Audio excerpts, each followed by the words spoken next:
India's neighborhood is increasingly becoming hostile, with Bangladesh gravitating towards Pakistan.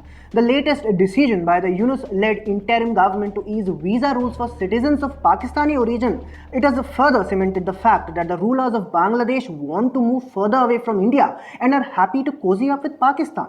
As per the latest decision by the Yunus government, from now on, Pakistani citizens will no longer be required to obtain security clearance before applying for a Bangladeshi visa. The requirement of security clearance was laid down by former Prime Minister Sheikh Hasina in the year 2019 to prevent the extremists and terrorists from travelling into Bangladesh. However, as Yunus is more interested in siding up with Pakistan, with radicals taking shots from the background, they have now removed those restrictions on Pakistani citizens. It is important to note that radical Islamists under the protection of the Yunus-led interim government continue to steer the turmoil-hit country towards the global terror factory Pakistan, something which could have serious security implications for India.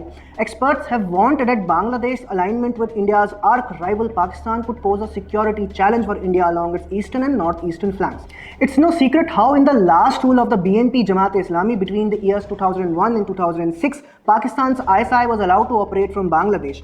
At that time, the ISI, through its local contacts, encouraged northeastern insurgents and groups like Lashkar-e-Taiba to operate from Bangladesh.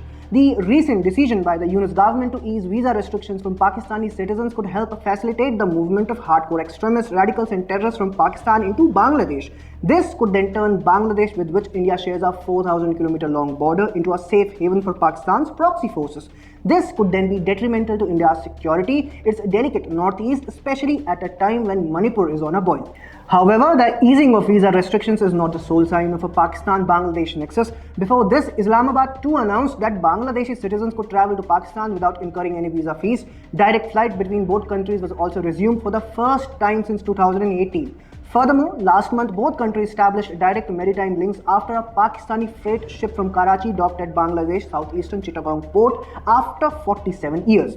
Earlier, all goods coming from Pakistan were required to undergo a mandatory physical check from Bangladeshi authorities, and the goods were offloaded onto other vessels, mostly belonging to Sri Lanka or Malaysia, before it came to Bangladesh. The military cooperation is also increasing between both of the nations. Bangladesh is placing an order for the supply of artillery ammunition from Pakistan. Media reports say that Bangladesh is purchasing 40,000 rounds of artillery ammunition, 2,000 tank ammunition units, 40 tons of RDX explosives, and 2,900 high-intensity projectiles from Pakistan. Apart from this increasing hostility in both India's western and eastern flanks, China's growing economic footprint in Bangladesh adds another layer to the shifting dynamics in the region. India remains concerned regarding the alleged substantial financial support from Chinese entities to radical Islamist groups such as Harkat-ul-Jihad al-Islami and Jamaat-e-Islami's student wing Islami Chhatra Shibir.